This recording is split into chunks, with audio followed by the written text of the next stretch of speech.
Tradutor. Estratégias de traduzir e atuar em Libras. Módulo 6. Bem, é importante pensar sobre a atuação do tradutor em Libras e de pessoas que talvez não sejam tradutores e que trabalham com teatro ou fazem ou produzem espetáculos e querem usar a língua brasileira de sinais como uma forma de comunicação e de interação com o público. Haja vista que o público surdo ele tem se tornado cada vez mais presente em espetáculos teatrais. O termo tradutor ele surge a partir de experiências acadêmicas que eu tive com tradutores mais experientes e eventos acadêmicos onde pessoas socializam as suas práticas dentro desse novo ou até mesmo essa modalidade, não diria novo, mas essa modalidade de atuação do tradutor e intérprete de língua de sinais. Então, eu tive acesso a esses escritos, essas experiências, a partir da dissertação de mestrado do professor Virgílio Soares da Silva Neto. E eu vou deixar para vocês como sugestão bibliográfica também, que a dissertação dele é uma pesquisa muito rica de informação, de experiências, de sugestões de atuação. Então, aqueles que desejam atuar e utilizar a língua brasileira de sinais, é muito importante ficar atento a esses aspectos para melhorar a sua prática e para fazer com que a sua mensagem chegue de forma muito clara a esses sujeitos surdos. Aqui o link do repositório da UNB, Universidade de Brasília, onde está armazenada essa tese, ou melhor, essa dissertação. Bem, para chegar até o Expressarte, em julho de 2019, exigiu algumas trajetórias, algumas experiências para poder começar a me arriscar e atuar dentro de um grupo que tem como proposta a Libras também. Então, como trajetória pessoal, eu posso dizer que eu já cursei, eu sou graduada em Letras com habilitação em Libras, fiz alguns cursos de formação continuada em Instituto Federal, na própria Universidade do Estado do Pará, tanto na área de Libras, como também na área de produção de materiais em língua brasileira de sinais. Uma das experiências que eu posso mencionar, que foi a mais rica para mim, que me ajudou bastante no que diz respeito à interpretação e também utilização de recursos artísticos, foi a experiência profissional que eu tive na Casa da Linguagem, que é a Fundação Cultural do Pará, em Belém. Então, nessa fundação existem cursos e minicursos de 15 dias, que dentre eles tem cursos de Libras. Então, eu chego à fundação em 2013 e na primeira reunião que eu tive com a coordenação da casa, eles mencionaram que um dos pilares principais do ensino da Casa da Linguagem é fazer um ensino, seja lá da disciplina ou do conteúdo que nós vamos ministrar, mas que seja envolvente, que seja criativo, que envolva esses educandos, saindo do padrão formal de sala de aula, que muitos deles são alunos do ensino fundamental, médio ou universitários, e alguns profissionais, algumas pessoas que já atuam em suas áreas, mas eles precisam de um ensino contextualizado para ser diferente do formal. Então, nós precisávamos ousar pensar em várias práticas. Então, como eram oficinas de 15 dias, eu pensava em várias estratégias, entre elas o ensino de vocabulário, o ensino de interação, criação de cenas para que eles pudessem dialogar uns com os outros, que pudessem remeter às atividades ou às experiências que eles buscavam para levar para as suas áreas de formação. Então, ao final de todo o minicurso, que decorria de 15 dias, 3 semanas intensivas, eu sempre buscava construir com eles um espetáculo de lendas amazônicas, de contexto social, cultural. Eu sempre gostei muito de brincar com a arte, de tentar me envolver de alguma forma com a cultura amazônica. E daí nós levávamos para dentro de sala de aula alguns roteiros, organizávamos personagens, ensaiávamos, algumas vezes gravávamos.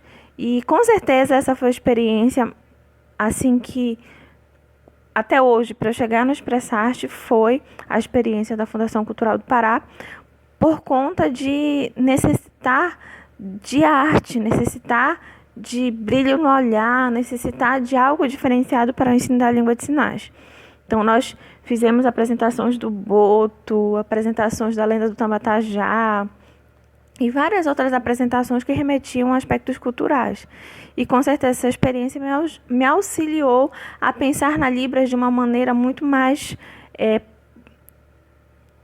diferenciada, muito mais, por assim dizer, metaforicamente, mais florida, do uso do gestual manual e facial e corporal para ser objeto de informação e comunicação. Então, assim que eu me aproximei da arte, Mas, para poder falar do tradutor e depois do tradutor, é importante nós debatermos um pouco sobre como esse profissional surge no cenário nacional e educacional. Então, segundo a Lei 12.319, de 1º de setembro de 2010, quem é este profissional? É uma pessoa que saiba fazer e tenha competência linguística para interpretar em 2 línguas. No caso do intérprete de Libras, do português para Libras e da Libras para o português. Então, ele precisa ter essa competência. Mas esse profissional, ele surge em 2010? Não. Ele já tem longos anos de experiência, de trabalho. Durante muito tempo, já existiam intérpretes, mas no nosso país nós precisávamos de uma regulamentação legal para a atuação desses profissionais, e ela surge em 2010. O intérprete, que de forma abreviada é chamado de TILS, T-I-L-S, o TILS ele consiste basicamente em fazer discursos de equivalência, do português para Libras e da Libras para o português. Então, é necessário um alto grau de fidelidade de uma língua para outra, para que tanto da língua de partida, onde sai a mensagem, seja entendido claramente para os receptores da mensagem. Por isso é necessário manter o sentido do que está sendo dito. Então, trabalhar com sentidos, equivalências, termos correspondentes de uma língua para outra. O intérprete tem que estar sempre atento à necessidade de fazer isso. Então, essa é a atuação dele e a regulamentação que existe desde 2010 sobre a atuação desses profissionais. No ensino superior, segundo Martins e Nascimento 2015, esse profissional, ele, mesmo que brevemente no Brasil, mas ele já tem tido um lugar de destaque, um lugar específico de atuação. Então, é muito comum nas universidades, nas faculdades, nos centros universitários, nós nos depararmos com a presença do surdo e com o intérprete, uma dupla ou um intérprete, um único intérprete fazendo a tradução simultânea de tudo que é dito em sala de aula e repassando da língua de sinais para a língua portuguesa tudo que o surdo pretende dialogar e expor para as pessoas dentro de sala de aula. Então, surdos, academia e intérpretes, nós já conseguimos ver com maior clareza a presença desses profissionais. Então, e da atuação desses profissionais dentro desses ambientes acadêmicos. Entretanto, o surdo, assim como o meio acadêmico, ele tem galgado espaços em vários ambientes. E até por isso é muito comum vermos surdos em cinema, em teatro, algumas vezes também apresentando espetáculos teatrais e com maior frequência. Hoje é muito comum nas artes nós vemos a presença de surdos e de intérpretes de língua de sinais.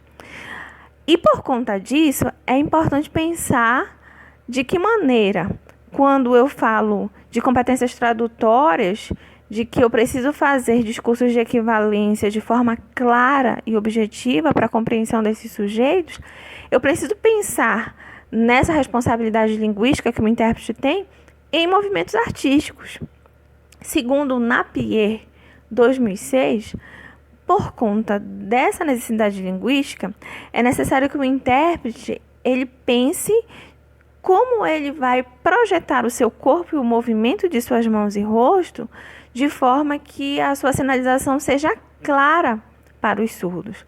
Às vezes o surdo pode não estar tão próximo do intérprete para sinalização, às vezes é feito em meia luz, baixa-se, né, a claridade do palco.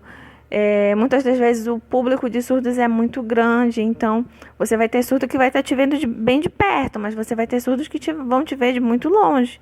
Então, por conta disso, Napier ele sugere que é necessário pensar em ensinar de forma clara. E para isso, é importantíssimo projetar de forma expansiva os sinais e a sinalização e o uso do espaço, para que a performance do intérprete, junto com os itens da dramaturgia, do dramático, da encenação artística, sejam plenamente compreendidos. Então, é necessário a utilização das mãos de forma diferenciada. Então, você não está traduzindo para uma palestra acadêmica. Então, use seu rosto, seu corpo, seus movimentos manuais de forma a fazer correspondência ao que está sendo dito.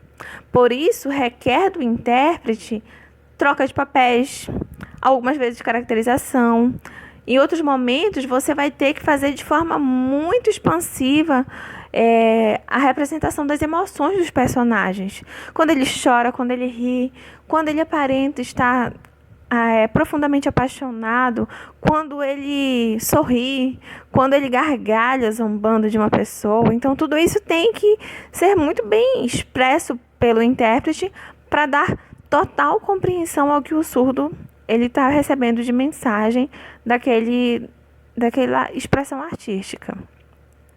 Então, por isso, segundo Quadros, 2004, é necessário pensar em atos conectivos linguísticos para a nossa apresentação, para pensar qual é a intenção comunicativa dentro desse momento artístico ou dentro da tradução que eu estou fazendo.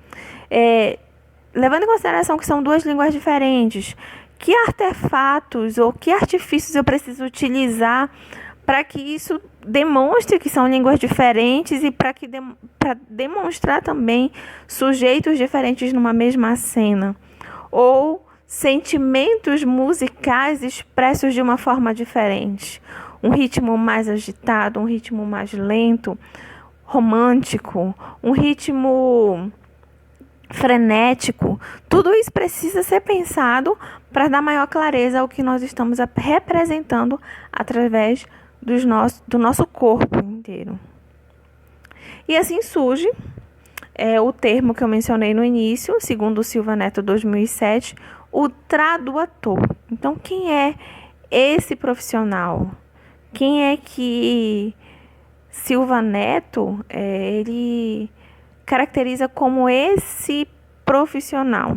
Então, é aquele intérprete que ele atua dentro de movimentos artísticos, que ele precisa pensar na vida teatral do que está sendo feito e precisa pensar em escolhas e estratégias tradutórias, pensar no sentido do texto e no significado da interpretação e o que você pretende remeter ao seu público. Por isso é importantíssimo ter acesso ao material que você vai traduzir, pensar em estratégias, pensar em movimentos corporais. Em alguns momentos talvez seja necessário até gravar tudo para ver se no feedback visual você consegue compreender de fato o que você ouve e o que você vê. O tradutor, ele precisa ter a habilidade de pensar em como transpor nas mãos o tom da voz. Uma pessoa irritada, uma pessoa calma, uma pessoa triste. A dicção também envolve você conseguir buscar com as mãos os sentimentos daquele grupo teatral ou daquela pessoa que você, se for um monólogo, né? Daquela pessoa de quem você está traduzindo. É importantíssimo transpor, não só com sinal. Qual é o sinal de grito? O sinal de grito é assim, mas como é que eu posso, com a representação do meu corpo e das minhas mãos, mostrar que a pessoa está gritando, ou sorrindo, ou gemendo, ou chorando, ou suspirando? Então, é necessário pensar nessas estratégias de movimentação e de uso de espaço para que você possa repassar esses sentimentos. Então, por isso, sempre que a gente vai fazer um espetáculo, ou participar de um espetáculo, ou organizar um espetáculo, é importante pensar nas cores, nos cenários, na proporção da luz, na música. Tudo isso tem que ser muito bem organizado para que a lógica do texto, do falado e do sinalizado faça muito sentido. Então, o espetáculo teatral ele é diferente de uma palestra. Vou sempre destacar muito isso. Então, os sinais eles vão ter outro sentido, outro sentimento.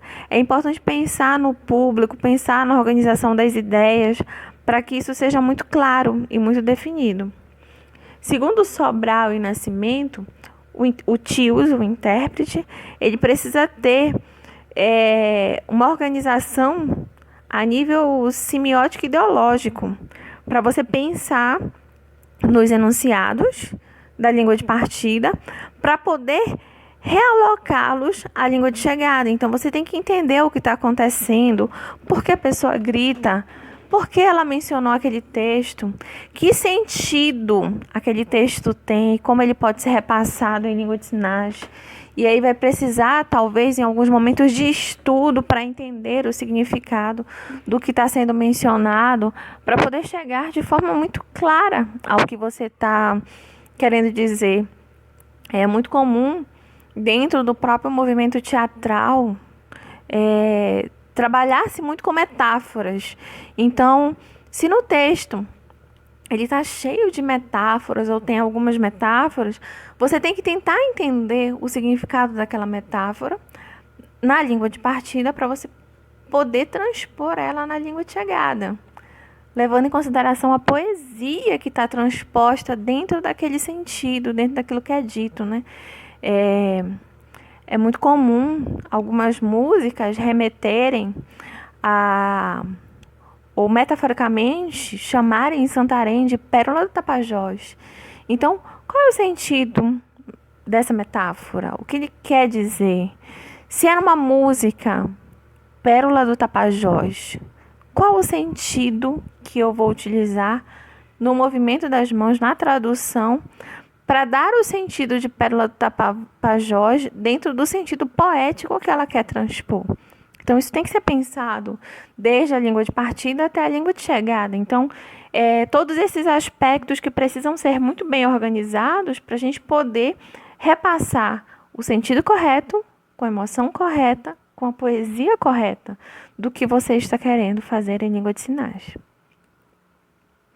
Segundo Lovoshinov, 2017, é importante, por conta disso, pensar nos signos linguísticos, pensar na situação social que o texto foi escrito, a organização das ideias, porque isso é inseparável. O signo e a situação social em que aquele roteiro está envolto. Porque se nós pensamos de forma isolada, provavelmente a natureza do sentido, do significado por detrás do texto vai ser perdida.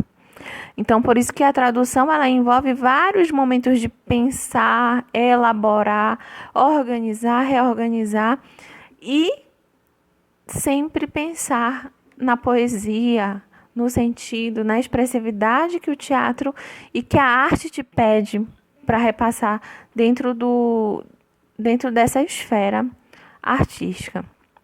Então, pensar nos sentidos diferentes, no que se diz, a quem se diz, aonde vai, como se vai fazer, é importantíssimo dentro da língua de sinais.